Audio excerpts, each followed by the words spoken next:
Estamos de volta, depois de quase 3 semanas viajando.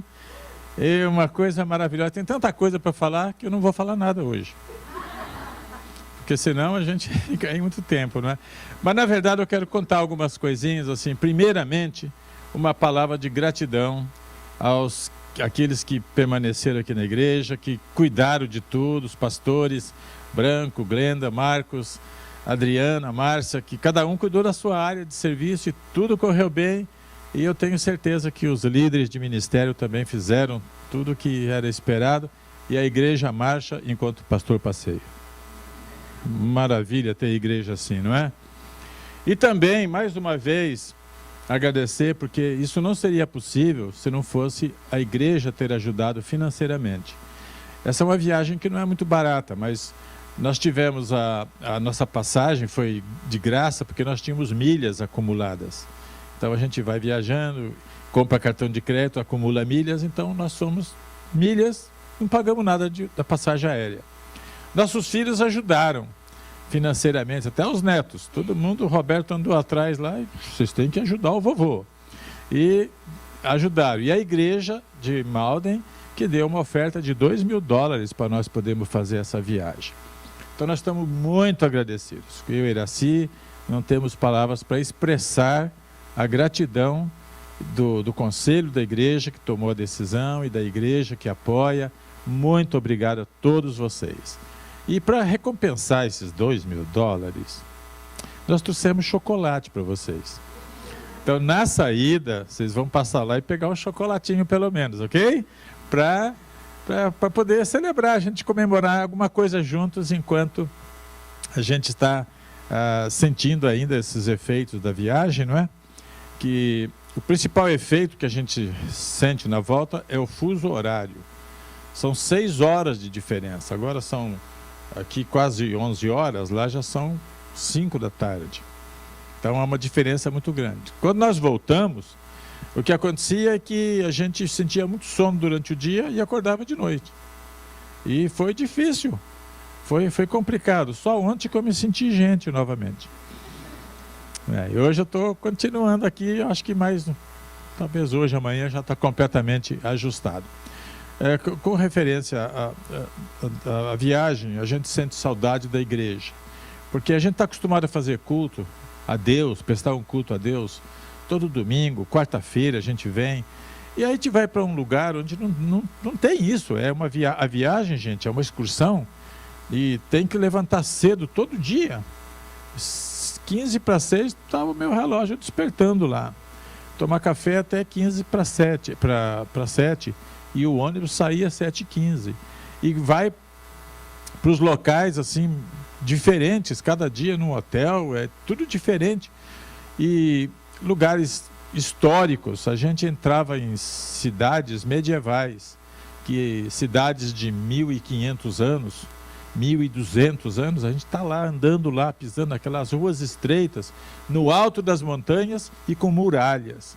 E a gente se sente lá naqueles lugares assim, vê como é que era a vida deles. Eles preservam estas coisas. E entrei no Coliseu, lá em Roma, e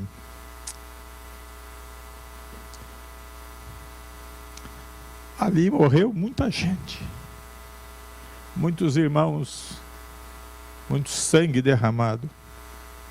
E eu pisei lá, me emocionei.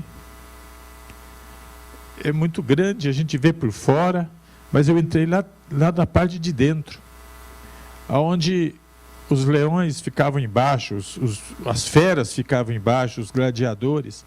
E eles tinham um sistema de elevador. Quando chegava a hora, eles punham as feras no elevador e alguém puxava lá uma alavanca, o elevador subia e chegavam lá os animais. E lá estavam os gladiadores e muitas vezes os cristãos jogados às feras para serem queimados às vezes. E eu olhei e falei, aqui tantos deram a vida por amor a Jesus. Não negaram a fé diante da morte. Eles só precisavam dizer, eu não creio em Jesus, e se livrariam da morte. Mas eles não diziam, eles morriam às vezes na fogueira, cantando, os animais atacando e eles louvando a Deus. E eu contemplei tudo aquilo. Outras cidades interessantes, como Veneza, uma cidade construída nas águas. Não tem carro lá. As ruas são estreitas e não tem carro. Eles se movimentam tudo de barco, pelas águas. O metrô lá é sistema de barco, chamado Vaporetto. E nós entramos num Vaporetto.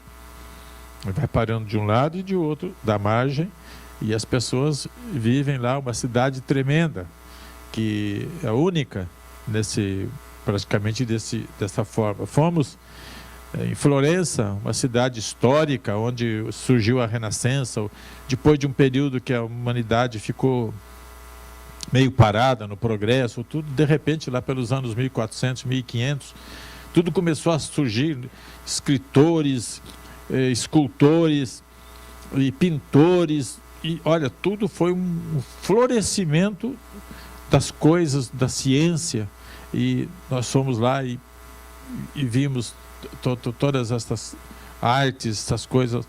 Gente, é uma viagem tremenda, e cada vez a gente pensava, puxa vida, somos agradecidos a Deus, e eu e Iraci agradecidos aos nossos filhos, principalmente o Roberto e a Márcia, e logicamente a igreja. Mas a gente sentia falta aqui destes momentos que a gente passa com os irmãos. A ceia nossa foram só 4 pessoas, eu, o Roberto, a Márcia e a Iraci. Fizemos uma ceia rapidíssima, mas foi assim, encontramos o ex-pastor da Kátia, né? Ele foi lá no hotel, ficamos juntos, ele e a esposa, acho que você viu a foto, né? E foi muito bom passar esse tempo com eles. E aí a gente volta cansado de tanto andar a pé, sobe e desce e nunca desaparece. E gente lá naquelas montanhas, tudo que você tinha que andar lá o tempo todo, e então a gente eu fiquei muito cansado. A Iraci acho que não ficou tanto, porque em alguns lugares nem foi. Nas catacumbas, por exemplo, ela não desceu. Eu desci muitos degraus lá do cemitério, lá onde os crentes faziam cultos na época de perseguição. E nós fomos lá naquelas catacumbas, e é muito grande, e tem muitos segmentos assim, e milhares, parece que 500 mil túmulos ali. E é muito grande, e a gente lá dentro, sabe, pensando como é que aqueles cristãos iam lá sem instrumento musical, não tinha, como é que chama, teclado, nem bateria, nem microfone, e lá eles cantavam e serviam a Deus, e a gente estava lá naquele lugar. Não era só um local onde tem as catacumbas, são vários, nós fomos na principal. E interessante, a Iraci começou a sentir muitas dores nas costas, e em alguns lugares que precisava andar, o Roberto empurrava.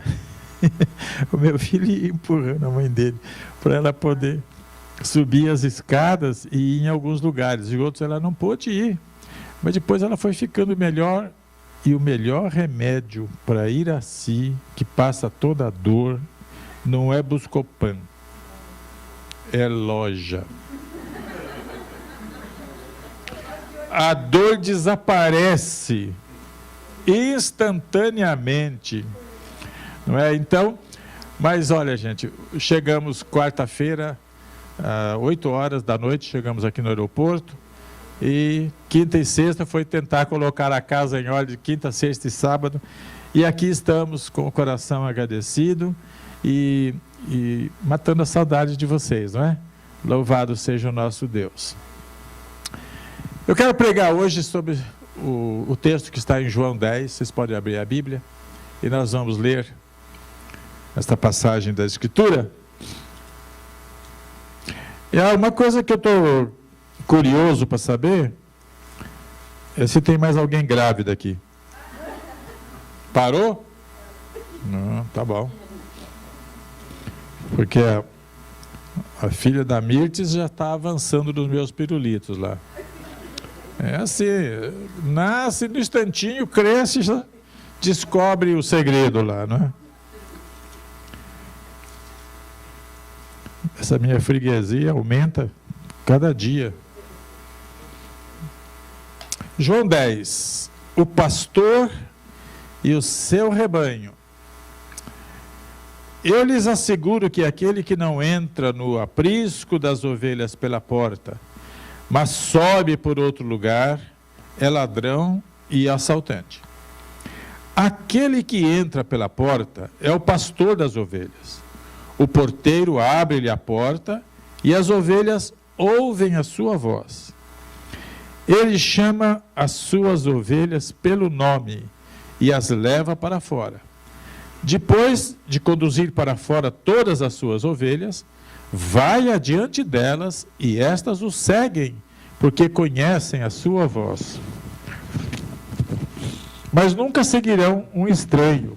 Na verdade, fugirão dele, porque não reconhecem a voz de estranhos. Jesus usou esta comparação, mas eles não compreenderam o que lhes estava falando. Bom, gente, eu vou falar sobre esse texto e quero dizer para vocês que tem duas finalidades. A primeira é passar para a igreja a necessidade que nós temos de reconhecer quem é o nosso líder, quem é o nosso guia.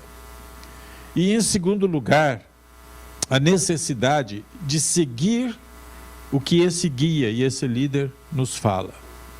São essas duas coisas que eu tenho o propósito nesta manhã de transmitir esta mensagem para vocês estarem atentos, ouvindo e aprendendo. Primeiro eu quero dizer como era essa questão de aprisco, o lugar onde ficavam as ovelhas na época de Jesus. Normalmente a gente pensa numa cerquinha onde as ovelhas ficam, mas não era assim, porque a ovelha, elas eram um prato preferido pelos lobos, leões, então tinha que ter proteção, de modo que naquele tempo eles colocavam pedras, faziam assim um muro muito alto com pedras e deixavam apenas um espaço, uma porta. Então durante o dia as ovelhas ficavam lá no pasto com seus pastores e à noite elas eram recolhidas ali naquele local chamado aprisco, onde ficam as ovelhas. E o que Jesus está dizendo é que aquele que não entra no aprisco das ovelhas pela porta, mas sobe por outro lado, é ladrão e assaltante. Quer dizer, o que não é o pastor da ovelha, ele pulava pelas pedras para entrar no aprisco. Esse é ladrão, é assaltante, não é pastor. Então Jesus está ensinando aqui uma coisa para os seus discípulos. E ele está dizendo que aquele que entra pela porta é o pastor das ovelhas. Então vamos ver, quem é o pastor das ovelhas? É o que entra pela porta. É aquele que faz o que é certo, ele não pula, ele não entra pela janela, ele não faz nada errado, ele entra pela porta. A porta é para entrar, a porta existe para a gente entrar, a janela não existe para a gente entrar, a gente entra pela porta. E aí Jesus está dizendo que o pastor é aquele que entra pela porta. Quando ele chega, o porteiro abre para ele, reconhece ele e abre. E aí começa então uma coisa muito interessante, que o porteiro abre a porta e as ovelhas ouvem a sua voz. Jesus está falando uma coisa do tempo deles, que eles viviam aquilo. Então quando o pastor entrava no meio daquele rebanho, tinha lá rebanho de vários pastores, as ovelhas se misturavam, elas não ficavam, os pastores, cada um com o seu aprisco, não ficavam muitas ovelhas de muitos outros pastores ali. Mas quando chegava aquele pastor, que ele começava a falar, suas ovelhas já se agitavam todas, porque elas reconheciam a voz do seu pastor, sabia que o pastor chegou, o pastor está aqui. Então elas ficavam todas agitadas com a chegada do seu pastor. E aí o pastor começava a chamar cada uma pelo seu nome. ele, assim como a gente dá nome para cachorro hoje, não é? Nero, cachorro, o nome mais popular de cachorro que eu conheci é Nero. É Nero que eu mais conhecia quando criança. Agora, qual é o nome que vocês conhecem aí? Bob? Bob é o mais popular. Então as pessoas põem nome de cachorro, né? Tem cachorro chamado Romário, Dilma, tem tudo, né? Agora, é nome de cachorro que a pessoa dá. Naquele tempo dava nome para as ovelhas. Então quando o pastor entrava ali no aprisco, ele começava a chamar suas ovelhas pelos seus nomes. E elas reconheciam a voz do seu pastor. Então, como se fosse aqui hoje, por exemplo, e eu sendo o pastor, eu entraria aqui e começava a chegar, oi Fabiano, oi Erasmo, Kátia, e assim por diante. E todos reconheciam a minha voz, falavam, meu pastor chegou, está aqui, chegou da Itália, está aqui. E aí ele saía do aprisco, e elas iam para fora, e ele ia adiante delas. O pastor não vai atrás das ovelhas, é a ovelha que segue o pastor, e não o inverso. Então, às vezes, tem ovelha que quer dirigir o pastor, não dá certo. A ordem das coisas é a ovelha segue o pastor. Muito bem. Quem é o nosso pastor? Vamos lá? Quem é o nosso pastor? Jesus. Eu sou uma pessoa que Jesus falou assim, cara, eu tenho muito rebanho. Você vai cuidar de parte dele, mas o rebanho é meu. As ovelhas são de Jesus, vocês não são meus, vocês são de Jesus. O que eu estou fazendo é apenas uma coisa, um privilégio de cuidar do rebanho do Senhor, amém? Como ele falou para Pedro, Pedro, você me ama? Pedro falou, claro, Senhor, que eu te amo. Então apacenta os meus cordeiros. Aí segunda vez, Pedro, você me ama? Ô Senhor, eu te amo sim. Apacenta o meu rebanho. E outra vez, Pedro, tu me ama? Ah, Jesus, já falei 2 vezes que te amo. Eu amo mesmo. Então, apacenta os meus ovelhas. Um requisito básico para ser pastor das ovelhas de Jesus é amar o pastor Jesus. Porque quando a gente ama Jesus, a gente ama tudo que é dele. E se eu amo vocês, e amo, é porque vocês são do meu pastor Jesus também. Nós somos irmãos, amém? E aí Jesus está ensinando esta lição a respeito de como era a questão de pastor e ovelha.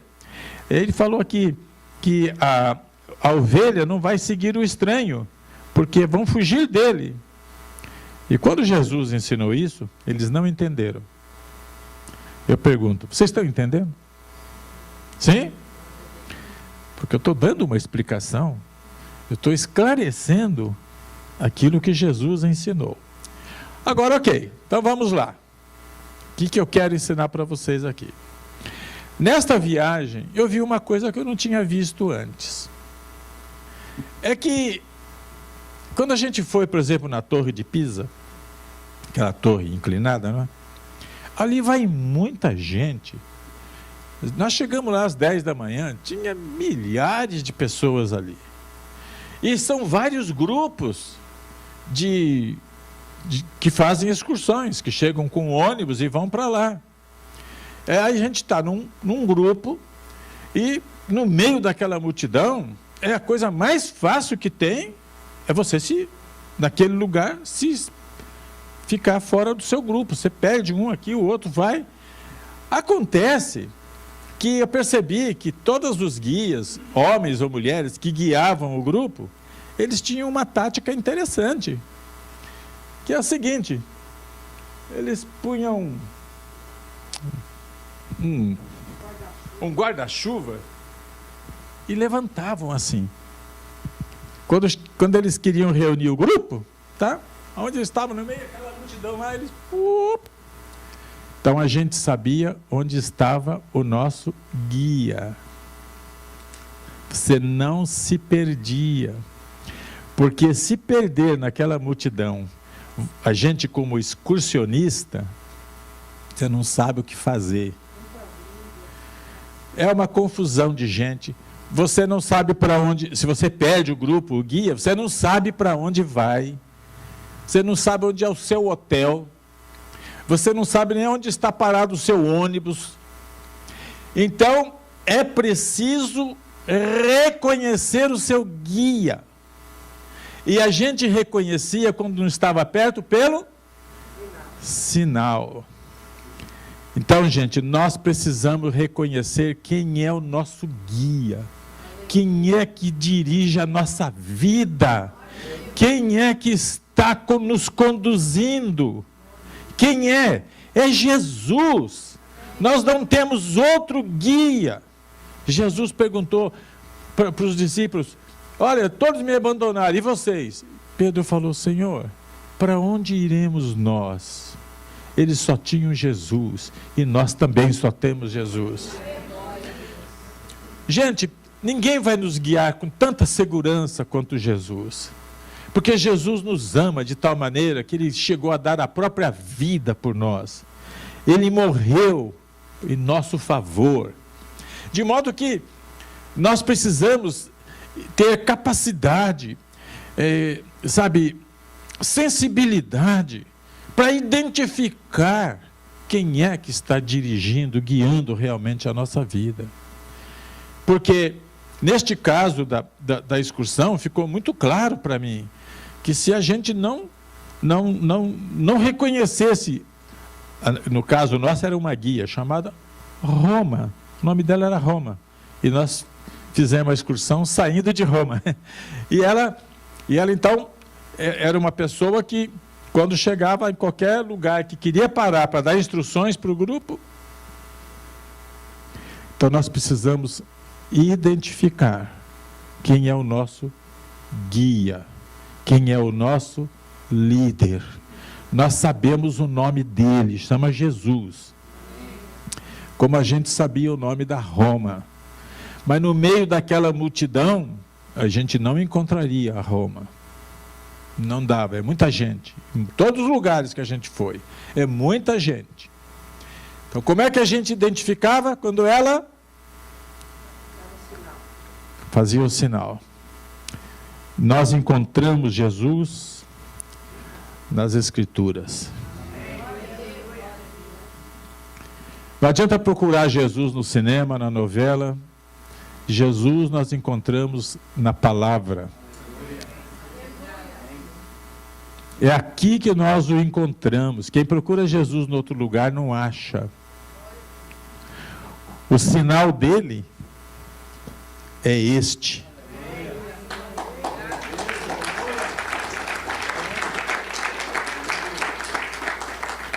A outra coisa é seguir o que o guia fala. Se a gente não seguir, nós estamos em maus lençóis.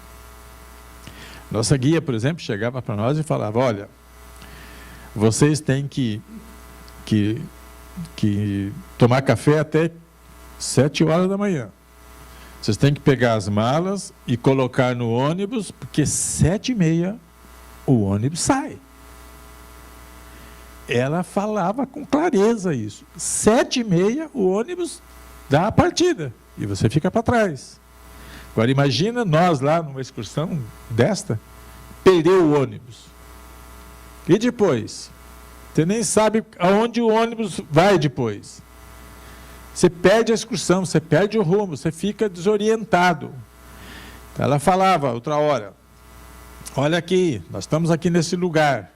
Agora vocês vão ficar livres para conhecer. Mas quando for 2h30, neste lugar, vocês têm que estar aqui. E se a gente não estivesse 2h30 naquele lugar, nós corríamos o risco daquele grupo nosso sair para outro lugar e a gente ficava desorientado. Então é necessário seguir o que o guia orienta. Muito bem. Nós somos de Jesus. Ele é o nosso líder. Ele é o nosso guia. Nós estamos seguindo o que ele fala? Essa é a pergunta. Quando Jesus fala, por exemplo, em mim vocês têm paz. Nós precisamos crer nisso, gente. Porque se Jesus falou que nós temos paz nele, ele é um guia seguro e nós temos que crer e acreditar que nele nós encontramos paz. Jesus disse: vocês não devem se vingar. É o nosso guia nos orientando. Então nós precisamos, quando acontecem coisas contra nós, que alguém faz, em vez da gente procurar vingança, a gente deve procurar ouvir o que o nosso guia fala. E ele diz assim: não, a vingança é minha, vocês não precisam se preocupar com isso, perdoa. Aí ele fala: vocês precisam se amar uns aos outros. Se ele falou isso, nós precisamos seguir o que ele falou, porque senão nós vamos entrar em situação crítica para nós. O nosso guia, o guia continua com o grupo, com o ônibus, ganhando o dinheiro dela, e quem ficou para trás é que passa apuros. Nós, como irmãos em Cristo, como filhos de Deus, não vamos ficar para trás, porque nós vamos seguir o nosso guia Jesus. Então são duas coisas totalmente importantes, gente, que nós precisamos estar atentos. Primeiro, identificar nosso líder. Então quando fala, sabe, olha, de que religião você é? Então tem muitas religiões. Tem religião de Maomé, tem religião dos Testemunha de Jeová, tem dos Mormons e tantas outras. Mas a nossa religião não faz nada por nós. Para nós quem faz é Jesus. Religião não salva, o que salva é Jesus. Nós temos que ter comunhão com Ele, nos identificar com Ele, para não entrarmos em caminhos errados, porque tem muita coisa acontecendo neste mundo, tentando juntar tudo, fazer como se fosse uma religião só. Sabe, hoje em dia, nas faculdades, até de teologia, se ensina que todas elas são boas, que todas têm coisas que lá no fim vai dar certo. Cuidado, nós precisamos ver o que Jesus fala, não o que os homens falam. Homens erram, mudam de opinião, mas a palavra de Deus permanece para sempre. Que não tem nunca mudança. Mesmo a Bíblia de 1000 anos atrás, de 1500, é a mesma que tem hoje. Não muda, Deus não muda e a palavra dele não muda. Se nós somos capazes de crer e fazer o que está aqui, nós seremos bem-sucedidos. Nossa vida será cheia de bênçãos. Então, quando Jesus ensina as coisas, nós precisamos crer, acreditar que o que ele falou é o que nós precisamos fazer. A Bíblia não falha. Essas coisas que acontecem no mundo hoje já estão preditas, e estão acontecendo. A humanidade está cega, não enxerga isso. Mas nós, como diz a Bíblia, quem tem ouvido, ouça, nós já percebemos que os sinais dos tempos estão aí, e que a volta do Senhor está mais breve do que a gente pensa. Que esses sinais só confirmam o que a palavra de Deus já nos alertou. De modo que eu quero deixar com vocês, então, esta mensagem hoje. Identificar o nosso líder. Nosso líder, não é Obama, não é Dilma, não é nenhum político, nenhum filósofo, nenhum professor da Harvard. Nosso guia se chama Jesus Cristo. É a Ele que nós seguimos, é a Ele que nós devemos obediência. E às vezes as circunstâncias são desfavoráveis. Isso não deve alterar a nossa fé em Jesus. Nós não devemos mudar porque o mundo está mudando. Em Hebreus fala que nós precisamos olhar para Jesus, autor e consumador da nossa fé. Homens falham, pastores falham, líderes cristãos falham. Gente, e nós precisamos seguir aquele que não falha, Jesus Cristo, nosso Senhor e nosso Salvador. A Ele honra e glória para todos sempre. Amém. Se você recebeu essa palavra, diga glória a Deus e aplauda ao Senhor Jesus Cristo.